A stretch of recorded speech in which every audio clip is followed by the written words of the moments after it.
Audio Jungle.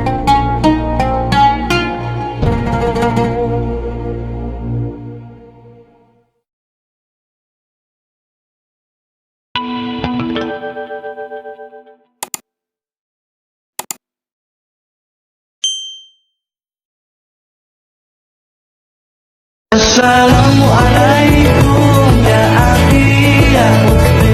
Assalamualaikum ya akhi ya ukhti.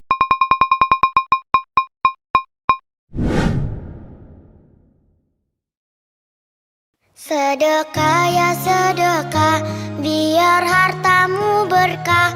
Allah Maha Pemurah, pasti akan ditambah.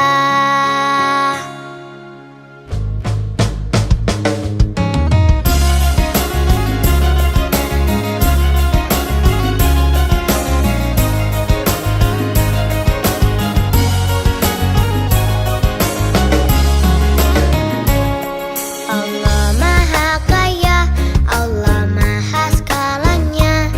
Jangan kau takut miskin harta. Indahnya saling berbagi, indahnya saling memberi. Allah jamin pasti kembali. Hartalah titipan, jangan salah digunakan. Awas jangan sampai tergoda oleh syaitan. Sedekah yuk sedekah, biar hartamu berkah. Allah Maha Pemurah, pasti akan ditambah. Sedekah yuk sedekah, biar hartamu berkah. Allah Maha Pemurah, pasti akan ditambah.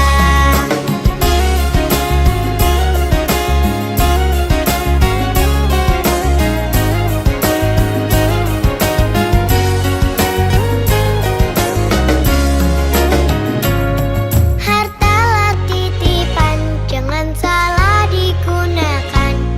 Awas jangan sampai tergoda oleh syaitan. Sedekah yuk sedekah, biar hartamu berkah. Allah Maha Pemurah, pasti akan ditambah. Sedekah yuk sedekah, biar hartamu berkah. Allah Maha Pemurah, pasti akan ditambah. Sedekah yuk sedekah, biar hartamu berkah. Allah Maha Pemurah, pasti akan ditambah. Sedekah yuk sedekah, biar hartamu berkah. Allah Maha Pemurah, pasti akan ditambah. Ya Fatahu ya Rozak, ya Fatahu ya Rozak, ya Fatahu ya Rozak.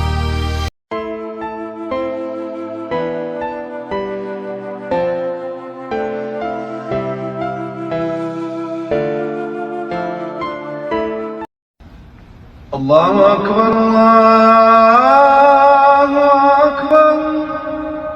Ashhadu an la ilaha illallah.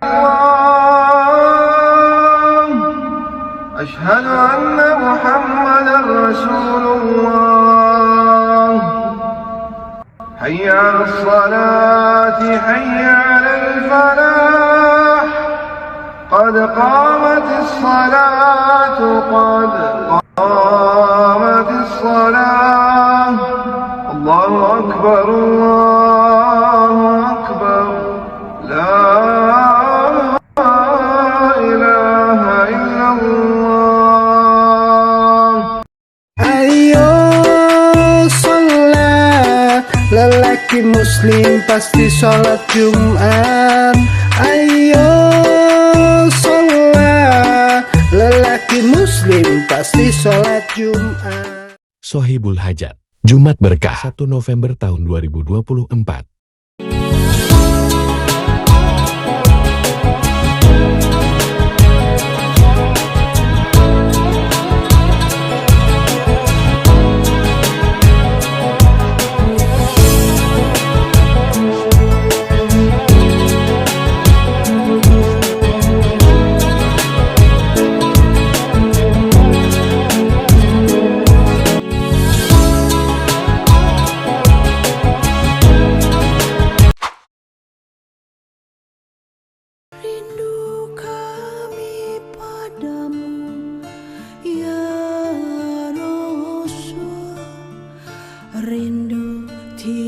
tiada terberi.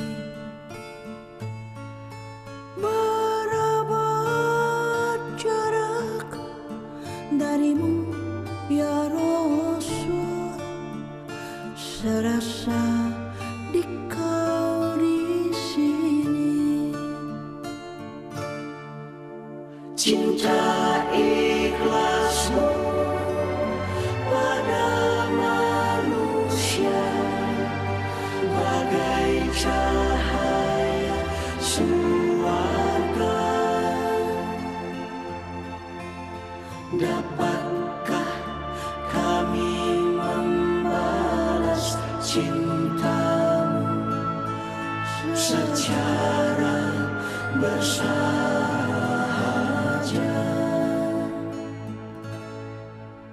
Rindu kami padamu ya Rasul, rindu tiada terberi.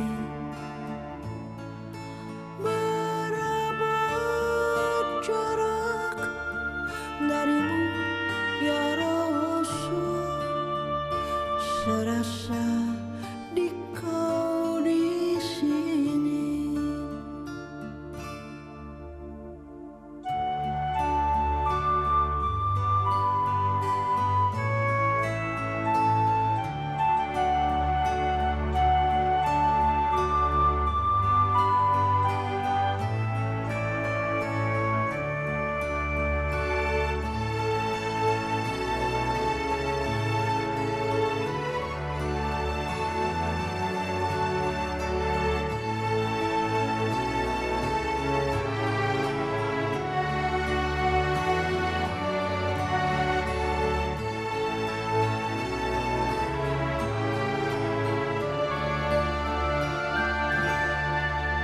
Cinta ikhlasmu pada manusia bagai cahaya surga. Dapatkah kami membalas cintamu secara bersahaja?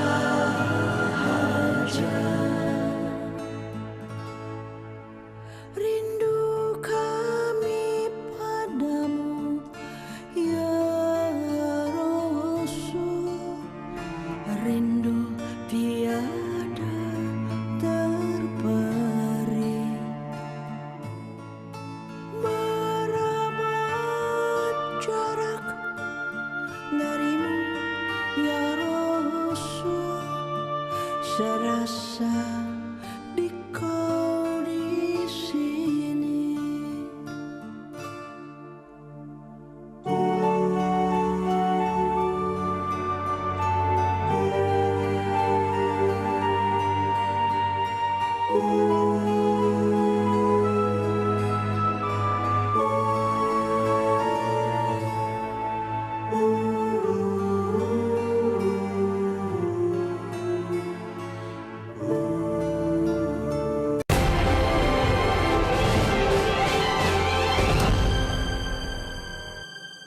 Rindu kami padamu ya Rasul, rindu tiada terberi.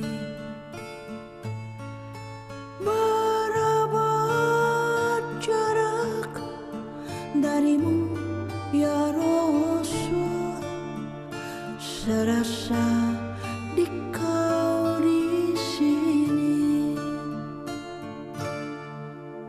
Cinta ikhlasmu pada manusia bagai cahaya surga.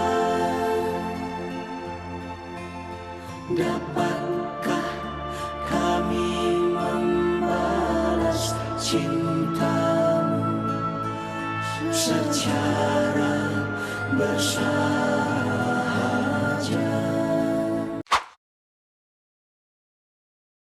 Video pembelajaran. Ini menarik. Ada kalimat dari Robi'ah, istighfar kita membutuhkan istighfar lagi. Aku beristighfar kepada Allah dari ucapanku, aku beristighfar pada Allah. Kita, kata Robi'ah, diminta mengistighfari istighfar kita. Kenapa? Istighfar kita selama ini banyak palsunya. Setiap hari, mungkin setiap habis sholat kita astaghfirullahaladzim. Kadang-kadang kaget pun yang keluar dari mulut kita astaghfirullahaladzim. Tapi istighfar kita tidak ada yang serius. Buktinya apa? Istighfar rutin tapi dosa juga jalan terus. Maksiat tidak kita rem sama sekali. Kesalahan tidak kita sesali sama sekali. Maka kata Robi'ah, aku beristighfar dari istighfarku sendiri. Istighfarku ternyata isinya bukan aku bertobat pada Allah, tapi justru istighfarku seakan-akan meremehkan istighfar itu sendiri dengan jalan dosa yang jalan terus, kekhilafan kemaksiatan yang tidak pernah aku sesali. Ini quotes pertama dari Robi'ah. Quotes kedua, ini nanti kalian renungi ya. Kalau ini menarik, kalau ini agak dalam. Ada orang bertanya pada Robi'ah. Orang ini merasa banyak dosa. Aku telah sering berbuat dosa. Dan semakin lama aku merasa tidak taat pada Allah. Apa kalau aku tobat, Allah mengampuniku? Robi'ah menjawab tidak. Tetapi kalau Allah mengampunimu, maka engkau akan tobat. Kamu pikir ya, ini agak dibalik logikanya. Jadi maksudnya apa? Keterbukaan hatimu untuk bertobat sungguh-sungguh, itu hakikatnya sudah dibuka pintu ampunannya Allah untukmu. Anugerahnya Allah padamu. Diberi anugerah kok tidak diambil, ya berarti itu salahmu. Jadi bukan kalau saya bertobat Allah akan mengampuni. Allah akan mengampuni kalau Allah sudah mengampuni, maka aku akan terbuka untuk bertobat. Jadi tobat itu hakikatnya anugerahnya Allah. Maka tadi saya bilang, kapanpun kalian terbersit di pikiranmu untuk bertobat, itu adalah Sirotol mustaqim, cahaya yang diberikan oleh Allah, doa yang kamu minta tiap hari untuk ditunjukkan jalan lurus. Itulah bentuk pengabulannya Allah, antara lain dalam bentuk kesadaran dan niatmu untuk tobat. Maka jangan ditunda-tunda, jangan dinanti-nanti maksudnya nanti saja. Jadi ini nanti kalian renungi kalimat dari Robi'ah ini. Baik, saya tutup dengan beberapa kalimat dari Syekh Ibnu Athaillah. Saya akan baca saja, tidak saya jelaskan, mungkin sudah bisa dipahami mengingat waktunya. Ini saya ambil dari kitab Bahjatun Nufus, penerang jiwa, bukan dari hikam.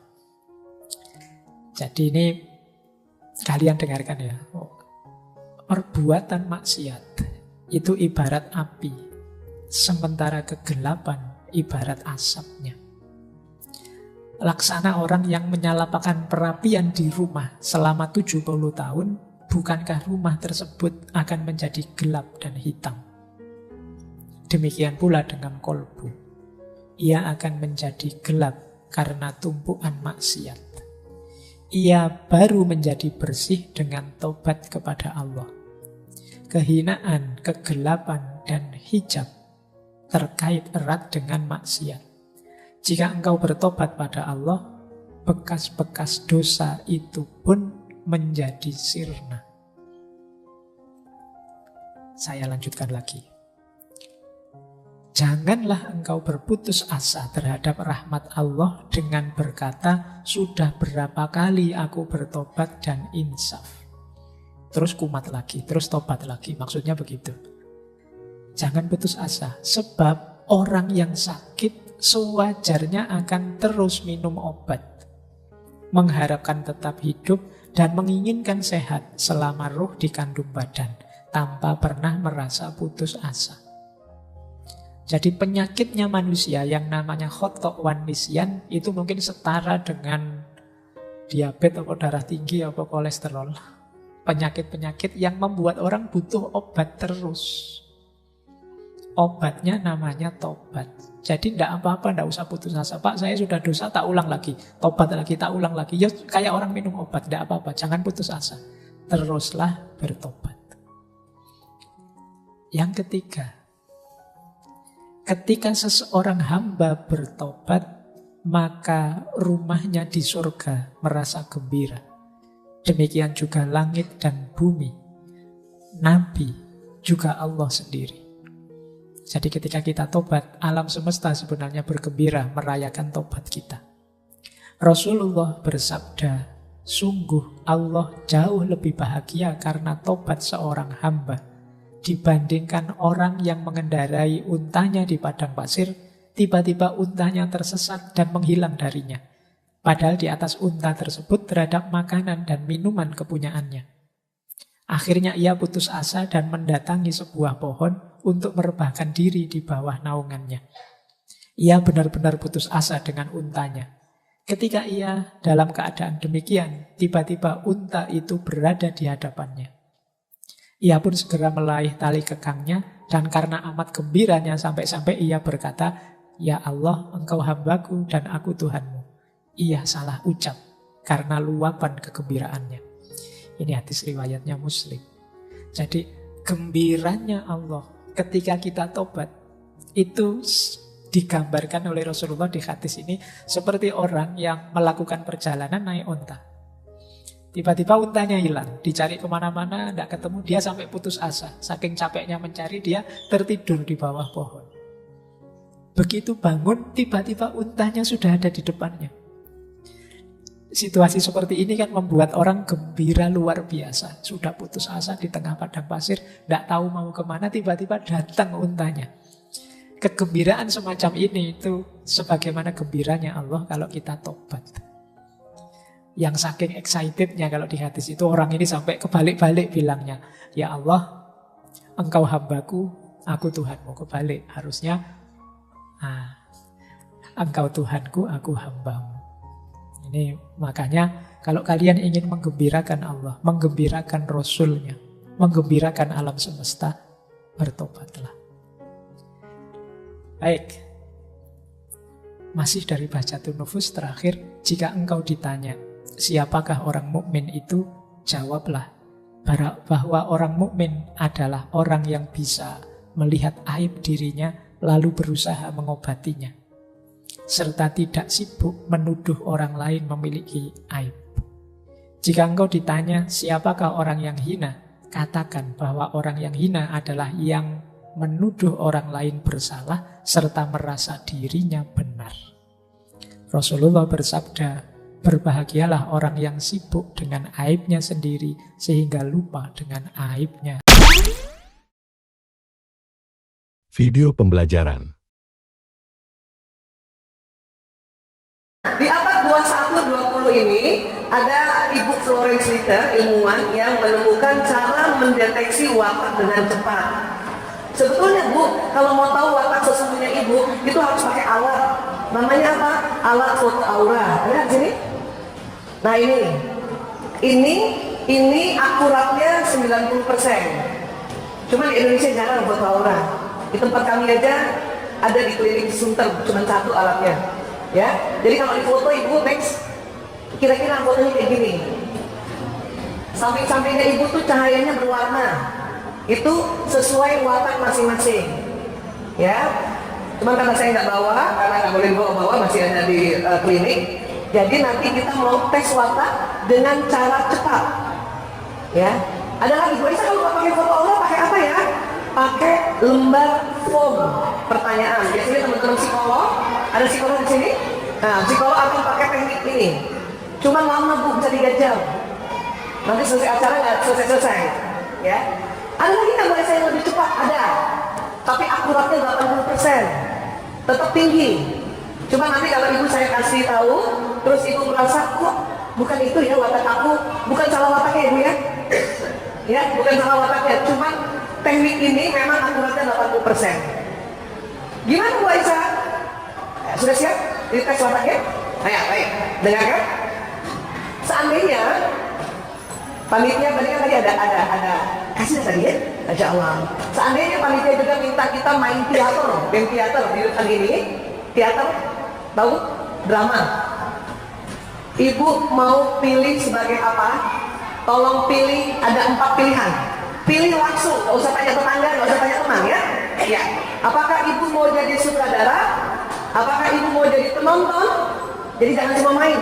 Siapa yang nonton tadi? Apakah mau jadi penulis skenario? Apakah mau jadi artisnya? Pilih satu masing-masing. Sudah dapat? Udah Bu? Nggak usah tanya teman ya Bu? Nggak usah tanya aja. Dapat satu? Sudah? Apakah ibu mau jadi sutradara? Apakah mau jadi penonton? Apakah mau jadi penulis skenario? Apakah mau jadi artisnya? Semua bagus. Udah dapat Bu? Satu? Dapat. Ada yang pilih sutradara? Ada. Ada yang pilih penonton nggak? Ada. Ada yang pilih penulis skenario? Ada. Ada yang pilih jadi artis? Ada. Tenang Bu, semuanya duitnya banyak itu. Penonton juga duitnya banyak, justru penonton yang banyak duitnya. Sudah dapat Bu, pilih satu sudah. Berarti kan sisa 3. Tadi kita sudah sepakat watak 2 jenis karena dari ayah yang turun dari ibu. Oke? Sisa 3 yang tadi pilihan. Sekarang pilih satu lagi. Kan 4 tadi. Ibu sudah pilih satu, entah yang apa. Tinggal 3, pilih satu lagi. Sudah? Sudah. Masing-masing orang berarti pilih 2. Satu watak dominan, satu watak kombinasi. Entah dari mana yang turunan ayahnya dan dari mana turunan ibunya, nanti ibu di rumah baru ibu silsilahin lagi gitu. Ya. Setuju ya? Nah, sekarang ya. Adakah watak yang pilih penonton? Pilihan pertamanya? Ada? Ada. Dan pilihan keduanya penulis skenario, ada nggak? Jadi penonton dan penulis skenario, ada? Nah, oke. Itu paduan yang sudah lazim. Ya, itu insya Allah 85% naik lagi akuratnya. Sekarang, adakah yang pilihan pertamanya penulis skenario, pilihan keduanya penonton? Ada? Nah, itu juga watak yang sudah lazim. Itu tepat itu, 85%. Akuratnya naik. Sekarang, adakah yang pilih penonton yang pertama, pilihan keduanya artis? Ada nggak Bu? Nah, itu juga betul. Itu lazim sekali. Atau kebalikannya, pilihan pertamanya artis, pilihan keduanya penonton. Ada? Ada. Sekarang, adakah pilihan pertamanya penulis skenario, pilihan keduanya sutradara? Siapa? Ada? Ada, itu juga lazim. Pilihan pertamanya sutradara, pilihan keduanya penulis skenario. Ada? Oke. Itu 85% udah naik akuratnya ya. Adakah pilihan pertamanya sutradara, pilihan keduanya artis? Ada? Sutradara artis? Wih, banyak. Itu juga lazim. Sekarang, adakah pilihan pertamanya artis, pilihan keduanya sutradara? Ada? Nah, kayak itu juga lazim. Yang gak lazim apa Bu Aisyah? Siapa yang pilih penonton pertama, pilihan keduanya sutradara? Itu tidak lazim. Salah nggak? Nggak salah. Ada salah satu yang betul. Cuman satu kombinasinya itu mungkin ya. Lihat nanti saya jelaskan sedikit. Nanti saya yang ini sebetulnya. Ya. Adakah pilihan pertamanya sutradara dan pilihan keduanya penonton? Itu juga tidak lazim. Pasti ada salah satu yang kombinasinya harus diganti. Adakah pilihan pertamanya penulis skenario, pilihan keduanya artis? Ada nggak yang gitu? Itu tidak lazim juga. Pilihan pertamanya artis, pilihan keduanya penulis skenario. Ada? Itu tidak lazim juga. Jadi kalau kita mau bikin begini, ya Mbak Wiwi, kotaknya. Nah, kalau bawah sama bawah itu lazim. Atas sama atas lazim. Atas bawah yang lurus lazim. Yang tidak lazim adalah watak yang bersilang. Ya, bukan tadi saya bilang, bukan watak itu yang salah. Cuma tidak lazim. Mungkin salah satu watak ada karena pola asuh atau terikut karena pasangan hidup. Ya, iya. Sekarang, adakah yang pilih penonton pertama tadi? Ada? Dan pilih penonton yang kedua? Berarti di kepala ibu Allah sudah kasih program hasrat orang penonton itu adalah damai. Betul Bu? Ibu yang pilih penonton orangnya selalu damai? Tidak Ya, iya, cepat setuju kalau ada rapat. Banyak temennya, tapi dia tidak suka bertengkar. Orang yang damai senang menjadi pengamat. Dia senang mengamati. Ya Bu, gampang mau tahu orang damai betul apa enggak. Ajak-ajak ke restoran, ke kantin, tanya kita mau traktir, ibu mau makan apa? Jawabnya terserah. Itu asli orang penonton itu asli orang damai. Ya, kekuatannya orang damai. Orangnya sangat tenang, ya. Kemudian banyak temennya, suka bantu temennya. Tapi kalau dia ada acara, nggak ada yang bantuin. Karena dia nggak enak nyuruh. Pekeuhan, pekeu ya? Orang Jawa bilang ya, nggak enak hati nyuruh. Kalau bisa dia yang bantuin, nggak usah dia nggak ada yang bantuin, nggak apa-apa gitu. Ya, orang yang damai jarang marah. Tapi sekalinya marah, ya Allah, dia nggak mau lihat orang itu lagi gitu. Saking jarangnya marah, energinya habis untuk handle perasaan. Makanya cepat robek, gampang ngantuk, nyender dikit bisa tidur. Kalau orang yang pilih penonton yang pertama tadi, ya, yang utama itu dia penonton. Ada naik mobil lurus saja, ya Allah, bu, ya Allah udah damai banget. Karena apa? Karena energinya habis untuk menghandle emosinya agar selalu damai. Siapa yang punya anak ini kira-kira? Yang jarang membantah kalau ibu nasihati, itu tipe damai itu. Cuman juga gitu, kalau ada yang harus disuruh dia akan tunda-tunda, itu kelemahannya. Tarsok, nunda. Pas kepepet keluar baru deh.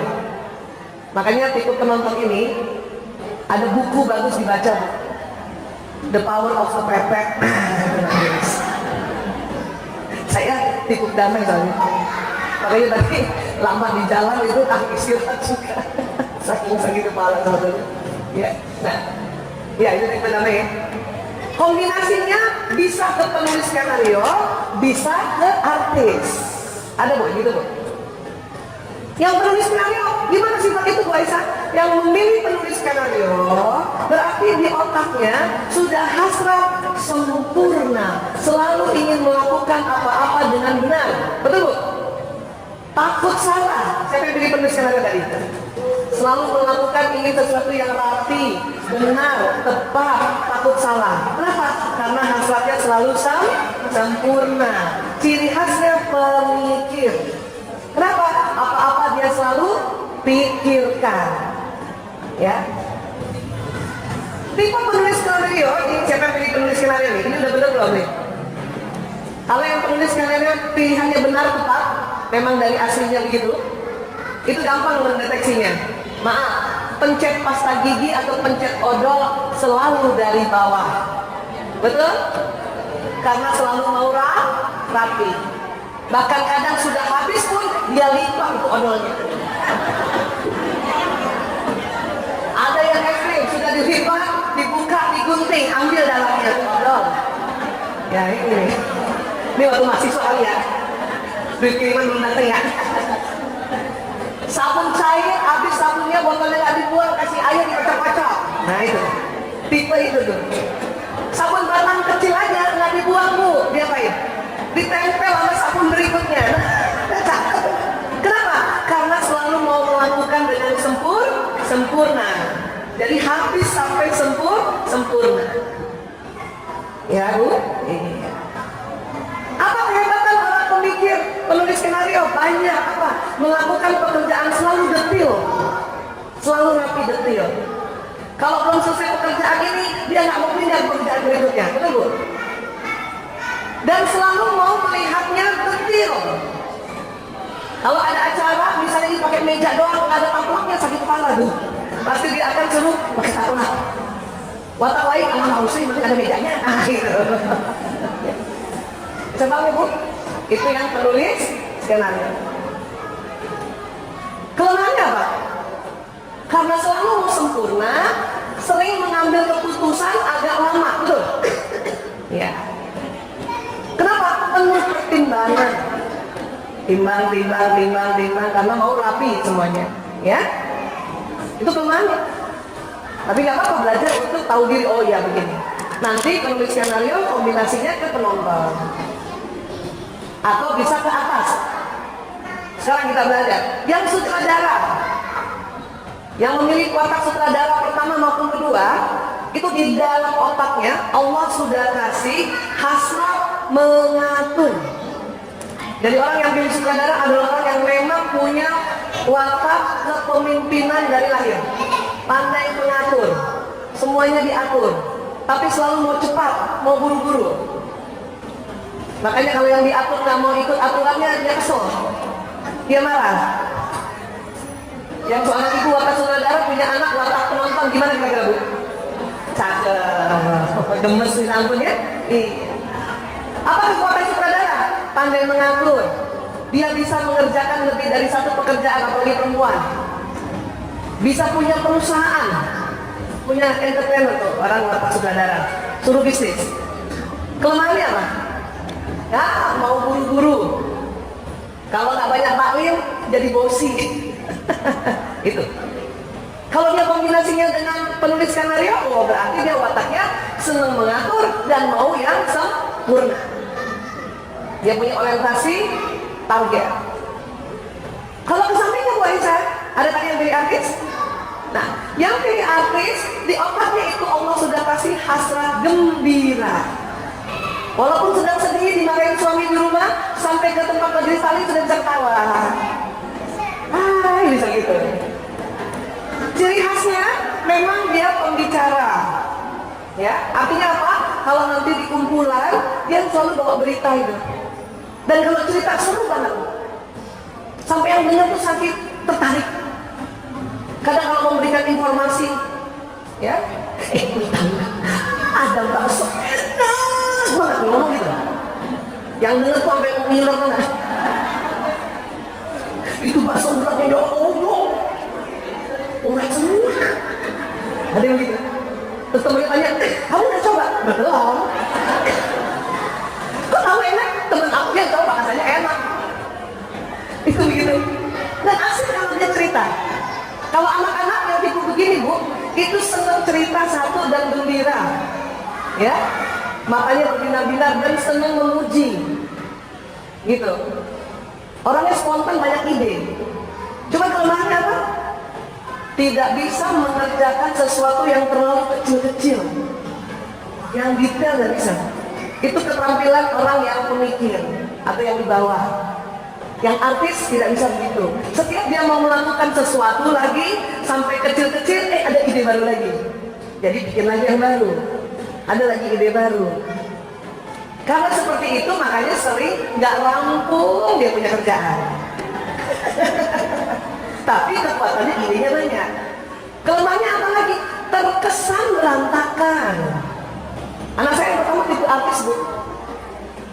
Kalau nanti habis bangun tidur, selimutnya nggak dirapiin. Kalau saya tanya, nak, selimutnya kok nggak dirapiin? Alah nggak apa-apa Bu, ntar malam juga dipakai lagi. Jadi agak suam deh. Kebalikannya anak ketiga saya tipe pemikir, nggak usah disuruh Bu. Bangun tidur selimut dirapiin, ujung ketemu ujung, ya. Tipe artis bisa ke bawah, bisa ke samping. Kalau dia ke bawah berarti dia senang gembira dan dia selalu damai. Nah itu kalau ada watak artis, penonton dan penonton artis itu banyak temannya gitu. Dia uangnya nggak terlalu banyak tapi temennya banyak. Bisa kemana-mana nggak pakai duit gitu. Karena temennya yang ngajak. Kalau yang sebelahnya itu orientasi memang harus ada materi. Itu yang watak sutradara penulis skenario atau kebalikannya ke atas. Oh itu tabungannya banyak gitu. Ya. Apalagi yang menulis skenario, Masya Allah Bu, dompetnya rapi banget. Siapa yang tadi dompetnya rapi? Betul nggak menulis skenario dompetnya rapi? 10.000 sama 10.000, 5.000 sama 5.000, 2.000 sama 2.000. Kepala pahlawan ada karang kanan semua. Itu kalau diambil 2 lembar, dia tahu. Ini uang gua 2 hilang 2 lembar, aneh. Itu tipe itu. Apa namanya itu Bu Aisyah? Ada nama latinnya, ada nama juga di dalam watak Islam. bisa ditulis ya. Yang tipe penonton, bahasa Latin sering menyebutnya watak pragmatis, orang damai. Yang tipe penulis skenario, bahasa Latinnya sering disebut melankolis. Yang tipe sutradara, bahasa Latinnya itu disebut koleris. Yang artis, bahasa Latinnya disebut sanguinis. Jadi ada pragmatis, melankolis, koleris, sanguinis. Wah Isa, saya juga orang koleris, tapi saya suka damai. Betul, semua bisa damai, tapi tidak sedamai yang tipe pengamat, tidak sedamai tipe pragmatis. Bu Aisyah, saya juga bisa rapi, betul, tapi tidak pernah serapi orang melankolis. Bu Aisyah, saya juga bisa memimpin, bisa mengatur, iya betul, tapi tidak sekuat orang koleris yang sutradara. Bu Aisyah, saya juga senang gembira, iya, tapi tidak segembira yang tipe artis atau sanguinis.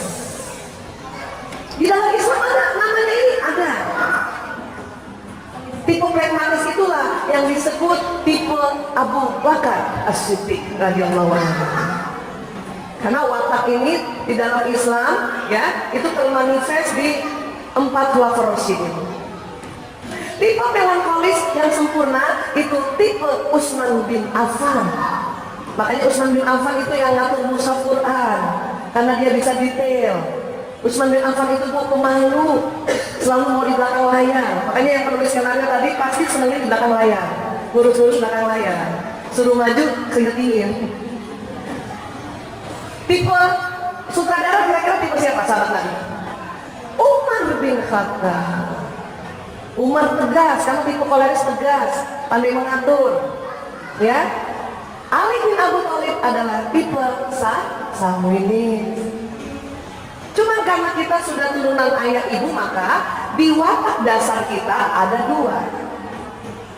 Apakah Abu Bakar kombinasi Utsman, apa Utsman kombinasi Umar, atau kebalikannya, atau Umar kombinasi Ali, Ali kombinasi Umar, atau yang tidak lazim itu kalau Ali kombinasi Utsman, tidak lazim. Bisa jadi itu terpengaruh karena ibunya. Anaknya berantakan, tapi ibunya setiap hari melototin soal pencet odol.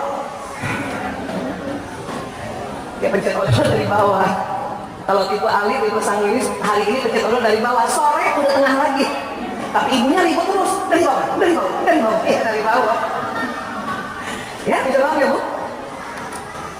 Dan pasangan hidup suami biasanya 88% kebalikannya. Ya Bu, coba cek suami ibu, tipe mana? Tipe Abu Bakar. Kalau ibu Abu Bakarnya dominan, yang pilihan pertamanya dari penonton, kemungkinan besar tipe suaminya ada tipe kolerisnya atau tipe Umarnya.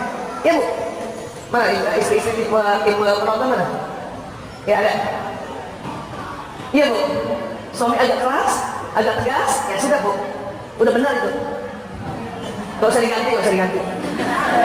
Karena kalau diganti dapatnya itu juga, cuma casingnya doang yang beda. Itulah suami. Itu yang tadi kita bilang, mitra yang terbaik adalah mitra yang terbalik. Bu Aisyah, tapi cuma terbalik di satu sisi saja, dia nggak apa-apa. Ada yang terbalik dua-duanya. Misalnya suaminya, istrinya tipe penonton dan artis. Suaminya di sebelahnya itu. Ada yang dua-duanya begitu, tapi ada juga yang sebelahnya saja yang terbalik. Selalu begitu. Kalau sama persis dengan tipe suami istri, ada juga, tapi sangat sedikit. 2 sampai 10%. Apa kelemahannya? Nanti bosan. Ya Bu, jangan ya Bu. Tapi watak ini bisa dibentuk, bisa. Sama-sama ajarkan misalnya ya, bahwa kebersihan itu adalah sebagian dari iman. Membuang tempat sampah di sebelah sini ya nak. Ibu ajar gitu kan semua anak. Tapi tidak semuanya langsung bisa mengerjakan karena wataknya berbeda. Watak mana kira-kira yang cepat kalau ibu ajarkan, nah buang sampah pada tempatnya. Watak mana kira-kira yang dia cepat melakukannya? Watak yang mana? Watak yang mana? Hah?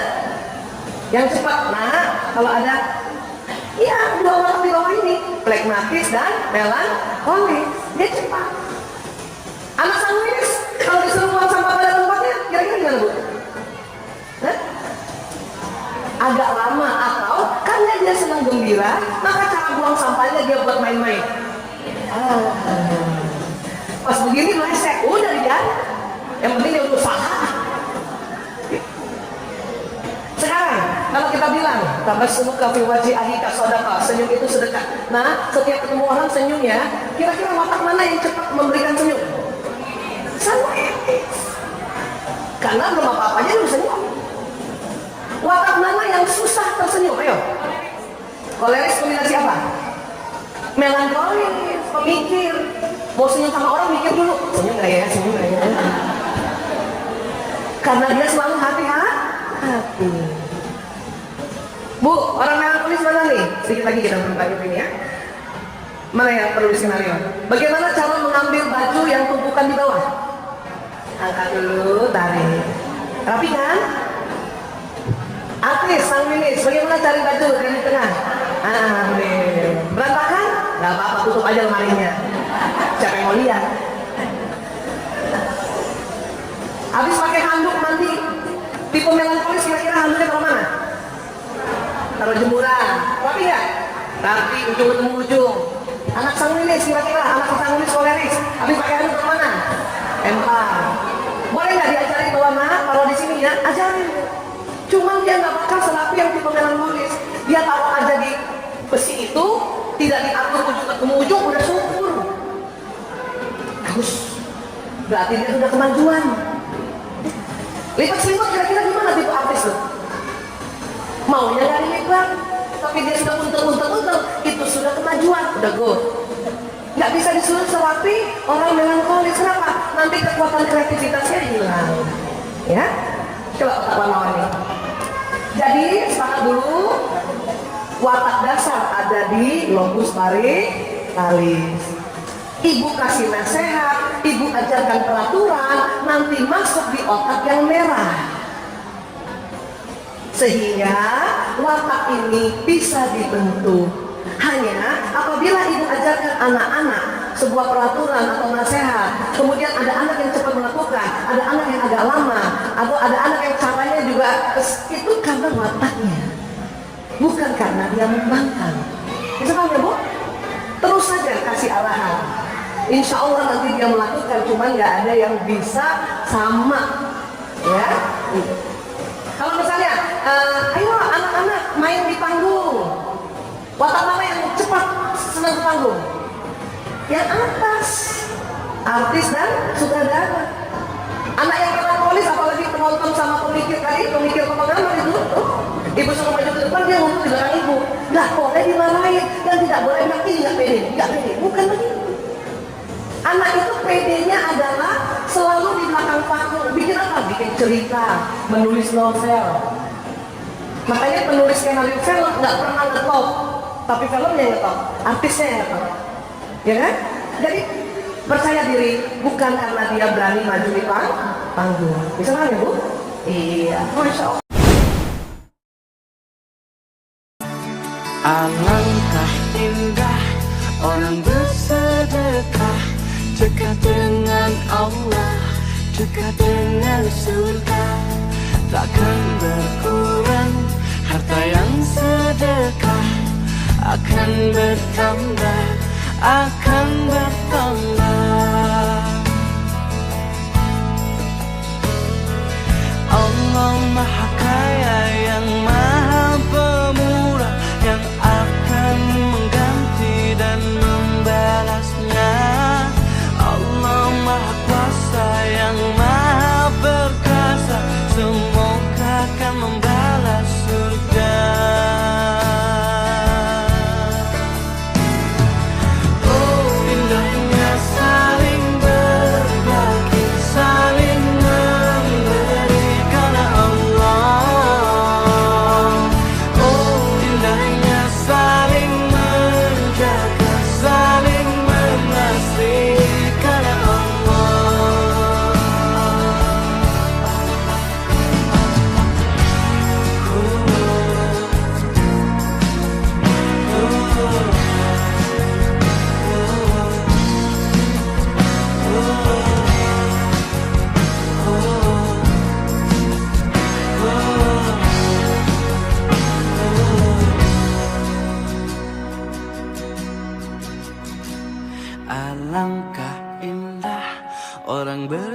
sedekah, dekat dengan Allah, dekat dengan surga.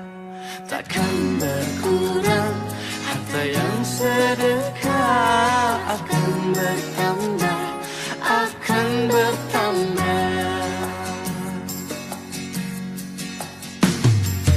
Oh indahnya saling berbagi, saling memberi karena Allah.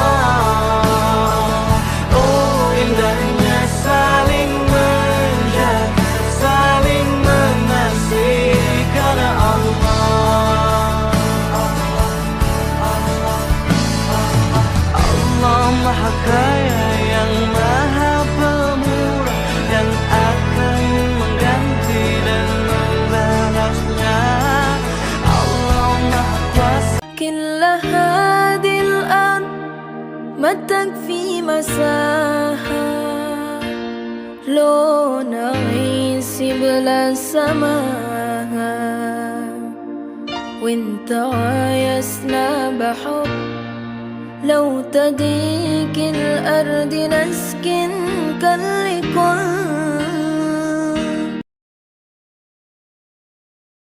Biarin aja kan itu ya.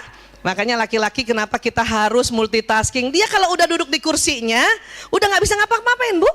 Laki-laki kalau sudah di rumah memang betul-betul harus dilayani. Kenapa? Anatomi kepalanya, anatomi otak dan matanya udahlah lurus, ya, sudutnya tidak, itu udah. Itu kita jemput, itu ladang amal kita. Mau apa, Mas? Kopi, bentar ya, kopi. Tambahin susu, oh tambahin susu. Pakai es, oh pakai es. Makanya suami nggak boleh tinggal lama-lama sebetulnya. Kecuali itu tadi ya, kita pergi haji sekian hari ya, pergi umroh ya. Paling lama 7 hari. 7 hari kalau ditinggalkan masih bisa ngurus sendiri tuh. Ya kalau ada mbak di rumah atau asisten, oke lah ada yang bantuin. Tapi kalau ada kita, dia maunya, kamu tahu dong gue dilayanin gitu. Itu bawah sadar. Dan memang itu juga yang nanti akan jadi ladang amal kita. Kenapa? Anatomi. Hidup itu penuh dengan keajaiban. Kamu menjalaninya dengan senyuman. Kamu tidak akan pernah merasa menderita. Kalau kamu percaya bahwa semua ini adalah bagian dari rencana. Ya, kadang apa yang sekarang kamu anggap sebagai penderitaan itu perlu terjadi untuk kebaikan. Kalau bukan karena kesulitan, kita nggak pernah tahu apa itu makna kemudahan. Kalau bukan karena lelah, kita nggak tahu maknanya istirahat.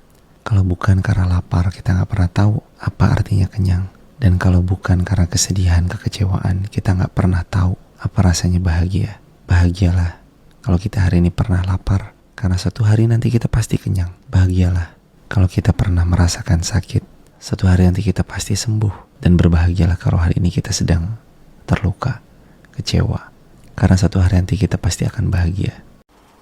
Banyak orang beranggapan bahwa sedekah itu nggak ada hubungannya dengan bisnis. Dan bahkan pembisnis itu, ya yang penting ya duit atau uang. Tapi saya nggak percaya itu. Dan saya sendiri berpercaya bahwa sedekah itu sangat erat kaitannya dengan bisnis. Dan bahkan nggak perlu nunggu untuk kaya dulu sebelum bersedekah. Salah satu contoh simpel yang saya aplikasikan dalam kehidupan saya adalah saya mendonasikan atau mensedekahkan 10% dari pendapatan YouTube saya. Dan juga masih banyak lainnya yang saya rasa nggak perlulah saya sharing di sini.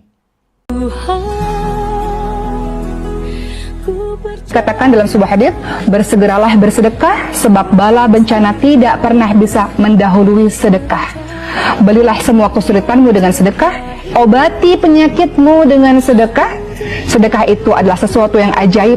Sedekah bisa menolak 70 macam bala bencana. Dalam artian apa? Sedekah memadamkan kemurkaannya Allah Subhanahu wa taala. Dalam riwayat At-Tirmidzi dan lainnya, Rasulullah SAW bersabda, sesungguhnya sedekah benar-benar memadamkan kemurkaan Allah dan menghindarkan dari kematian yang buruk. Dalam Islam, Allah mengatakan la tubdilu shadaqatikum bil manni wal adha. Janganlah kalian batalkan sedekah kalian dengan man. Man tadi. Man itu menyebut-nyebut pemberian. Gak boleh. Kita gak boleh ngundat pemberian, gak boleh ngungkit pemberian. Katanya para ulama yang boleh ngungkit pemberian itu cuma ibu sama anaknya, sama Nabi kepada umatnya. Itu doang.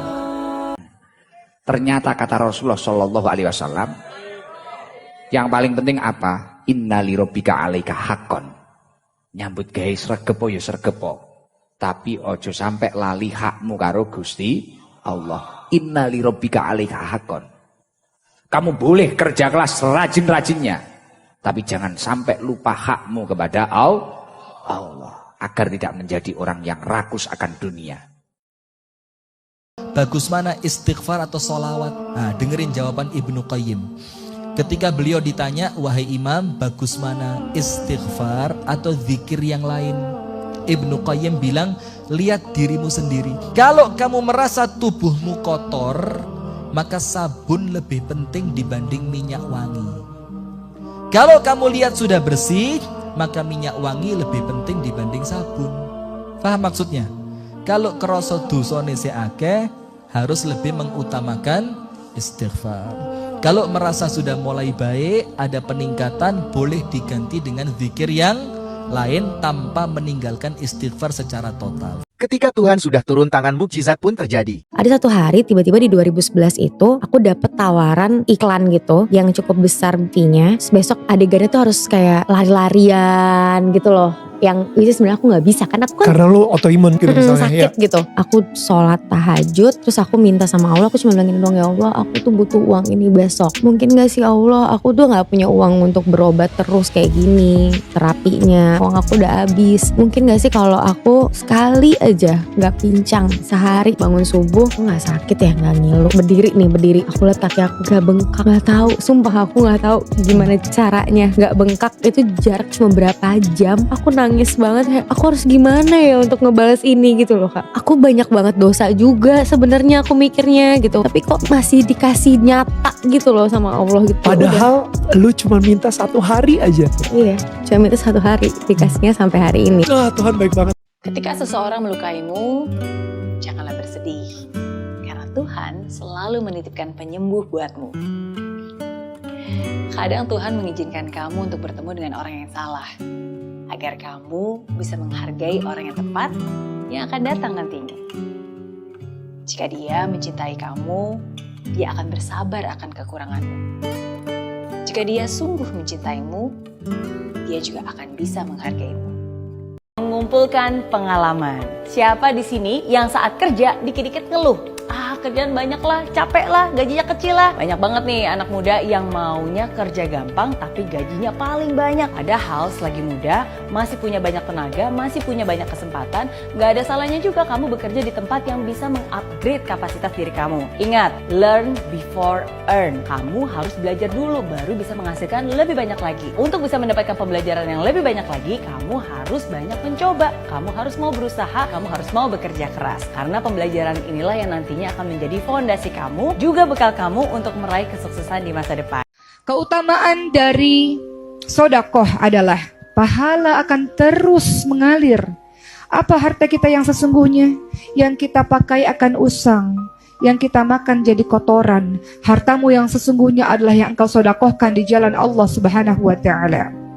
Kata Rasulullah, pahala, amalan, dan kebaikan yang bakal menghampiri seorang mukmin sepeninggalannya, beliau menyebutkan diantaranya yakni mushaf yang ditinggalkan, masjid yang dibangun, rumah untuk orang yang dalam perjalanan yang ia bangun, sungai yang dialirkan, atau sedekah yang ia keluarkan dari hartanya dikala sehat dan hidupnya, maka itu yang akan nanti menolongnya. Syaitan menjanjikan atau menakut-nakuti kamu dengan kemiskinan dan menyuruh kamu berbuat kikir. Kata setan, jangan sedekah, nanti miskin. Jangan sedekah, kamu tuh juga orang gak punya, gak usah sedekah. Itu kata syaitan dalam Al-Baqarah 2:16. Video dakwah. Allah kalau mau ngasih hadiah kepada hambanya, DP-nya itu ujian. Dan yakinlah hadiahnya minimal 10 kali lipat lebih baik daripada ujian itu. Minimal, karena nggak ada amal soleh yang dibalas di bawah 10 kali lipat tuh nggak ada. Amal soleh, amal ya bukan niat. amal yang udah kita kerjakan minimal dibalas 10 kali lipat, minimal. Maksimalnya bighairi hisab, tanpa batas. Bighairi hisab, tanpa batas. Ada yang 700 kali lipat kayak sedekah, tapi tetap aja ayat sedekah di akhirnya ujung-ujungnya apa? Bighairi hisab juga kan? Berarti sedekah itu minimal dibalas 700 kali lipat, minimal. Kalau kita yakin. Selalu syaratnya kalau kita yakin. Dan saya ngebuktiin itu banget. Saya pernah ngalamin lagi jalan-jalan di sebuah kota yang ada becak kayunya, becak sepeda gitu ya. Jalan terus saya bilang, Pak berapa ongkosnya? 20.000. Udah naik aja 20.000. Karena kita keliling-keliling kota, ternyata saya jadi kasihan sama dia 20.000. Kasihan kan 20.000 dibayar keliling kota, walaupun pas mampir beberapa tempat mungkin dia dapat tips ya. Tapi saya nggak tega gitu, dia cerita tentang anaknya lagi sekolah apa segala macam, makin bikin baper kan. Pas selesai saya kasih dia 100.000. Dari 20.000 dikasih 100.000 karena kasihan. Dan saya yakin nggak mungkin sedekah itu sia-sia. Kan Nabi bersumpah kan, demi zat yang jiwaku di dalam genggamannya tidak berkurang harta karena sedekah. Demi Allah kata Nabi, nggak berkurang harta karena sedekah. Berkurang harta karena belanja? Ya. Berkurang harta karena pacaran? Banget. Modal banget kan? Apalagi buat cowok. Tapi berkurang harta karena sedekah? Nggak mungkin kata Nabi. Demi Allah nggak berkurang harta karena sedekah. Berkurang harta karena istri? Nggak. Karena memberi kepada istri itu pahalanya lebih gede daripada sedekah. Makanya ngemodalin pacaran setelah nikah itu tumbuh berkah. Modal pacaran sebelum nikah itu apes. Jadi kalau pengen modal nih, ngemodalin cewek, traktir, ngapa-ngapain, bayarin, jangan sebelum nikah. Sebelum nikah jadi orang pelit aja, nggak apa-apa. Tapi setelah nikah, jor-joran ngasih, apalagi yang, bayarin semuanya. Kenapa? Pahalanya lebih gede daripada sedekah. Bahkan lebih gede daripada infak fi sabilillah. Seorang suami memberi nafkah istri, itu pahalanya terkadang lebih besar daripada kita berinfak untuk fi sabilillah, untuk korban perang. Saya heran kalau ada orang sedekahnya rajin tapi ke istrinya kikir, aneh, berarti dia nggak ngerti konsep. Padahal memberi kepada istri itu selama itu kebutuhan pokok ya, dan sedikit entertain, nggak apa-apa asal nggak berlebihan, itu luar biasa. Makanya saya kalau jalan sama istri yang yang mana? Itu yang Onit suka. Oh ya, Onit suka. Kasih aja. Kenapa? Minta ini. Kasih. Selama ada kan kenapa nggak dikasih kan ya? Nanti Allah ganti. Makin rajin kita ngebayarin istri kita, ngebelanjain istri kita, makin Allah ngasih yang kita nggak pernah duga-duga. Sampai istri kita cemburu sama kita. Kok kamu duitnya banyak banget sih? Kan gara-gara aku sering ngasih ke kamu. Ya udah sini lain lagi. Mau ditransfer berapa gitu kan ya? Saya ngasih 100.000 ke si bapak. Dan saya yakin teman-teman sedekahnya pasti lebih dari itu karena 100.000 saya sebut. Kalau 1 juta ke atas saya nggak mau nyebut, malu dong, ria ya.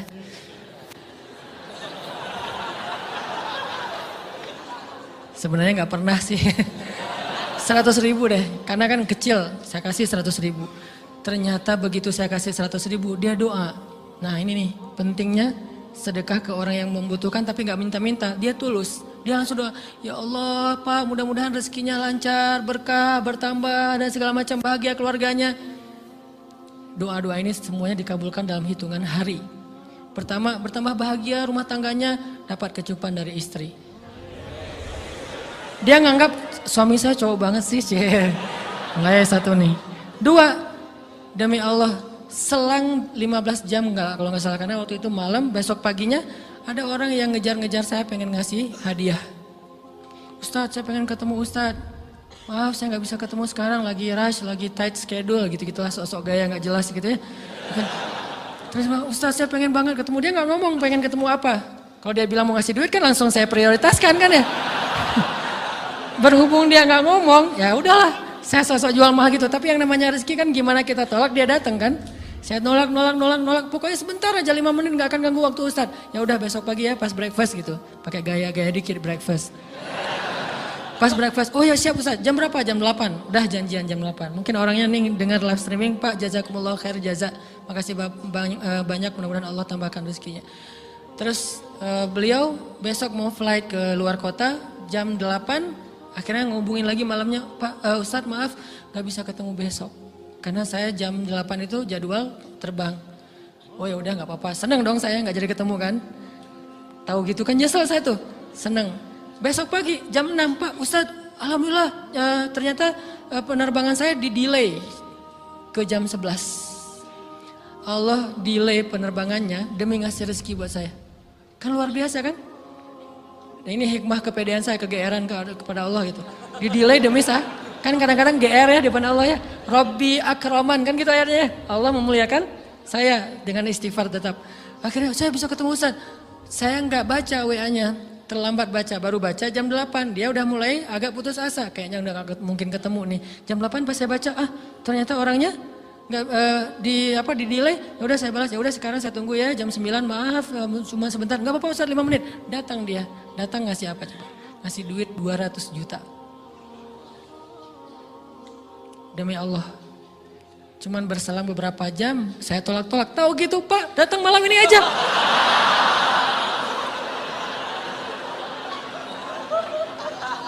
Harusnya malam itu juga saya cari orangnya. Kalau perlu saya yang nyamperin Bapak. Sherlock, saya kejar. Manusia gitu banget ya. Tapi Masya Allah di situ saya jadi tahu, oh doa orang itu lebih akurat, lebih mantap, lebih diijabah daripada doa saya. Mungkin bukan karena sedekah, tapi karena doa setelah sedekah, ya Allah dan segala macam dimudahkan sama Allah. Itu luar biasa loh. Saya nggak percaya, saya pikir main-main, orang nih iseng kayaknya pengen ketemu doang, pengen selfie. Ternyata pas saya cek, ditransfer, di capture, Ustadz udah ditransfer. Saya, jangan-jangan nih jebakan Batman gitu ya. Nyari-nyari sana segala macam, alhamdulillah ternyata emang niat baiknya pengen, alhamdulillah saya terkesan, saya dapat hidayah lewat Ustaz segala macam. Sekarang saya pengen membalas jasa Ustaz walaupun kecil 200 juta. Untung saya nggak kaget dan kemudian pingsan. Pak 200 juta stroke kan ya, bahaya, lebih mahal dari 200 juta. Ini keajaiban ya teman-teman. Jadi kita tuh, saya kan sering bilang keajaiban itu terjadi tergantung tingkat iman. Bukan saya udah soleh banget, enggak. Saya belajar terus untuk yakin deh sama Allah. Modal kita tuh kan gini sebetulnya kan. Duit kita tuh banyak loh teman-teman. Cuman gak disimpan di bank, gak disimpan di saku. Disimpannya di sisi Allah. Bedanya apa sih? Kenapa kita kalau disimpan di bank tenang? Saya lagi punya duit banyak dari 100 juta. Di mana? Di bank. Aman. Kenapa kalau disimpan di saku? Aman. Tenang. Kenapa kalau disimpan Allah gak tenang? Kenapa kalau disimpan di Allah kita bilang gak punya duit? Ini kan gak fair sama Allah. Gak punya duit nih. Siapa bilang gak punya duit? Kan ada Allah. Tinggal minta sama Allah. Tapi gak ada wujudnya. Tapi kan ada janjinya. Bukankah janji Allah lebih kuat daripada wujud?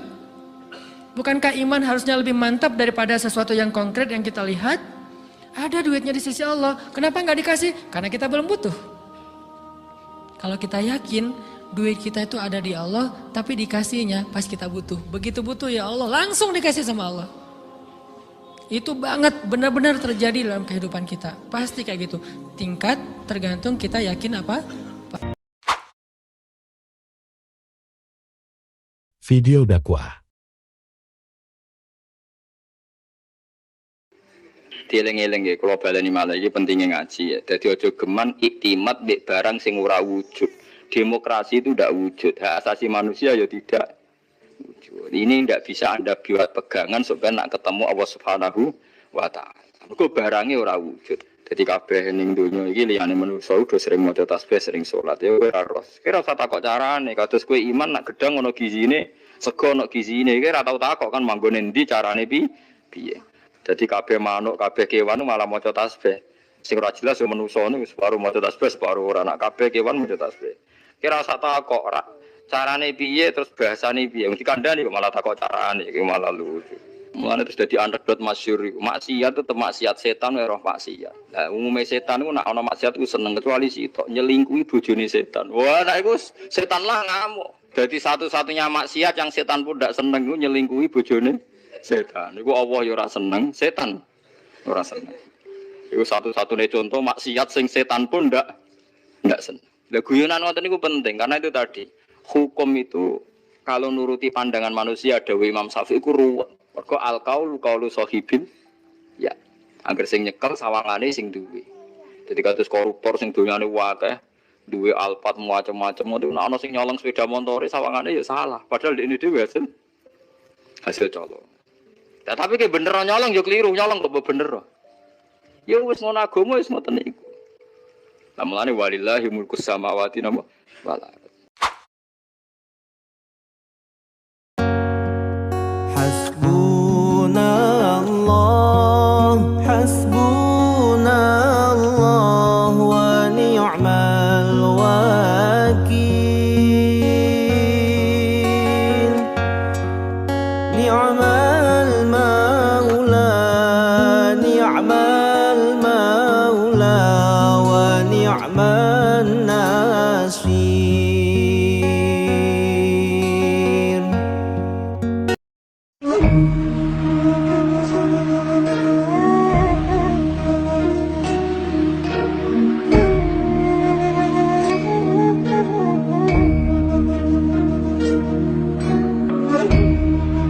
Astaghfirullah Rabbal baraya, astaghfirullah minal khataya, astaghfirullah Rabbal baraya, astaghfirullah minal khataya. Rabbi zidni ilman nafi'an wa wafiqni amalan maqbulan wa habli rizqan wasi'an wa tub alaina taubatan nasuha wa tub alaina nasuha. Astaghfir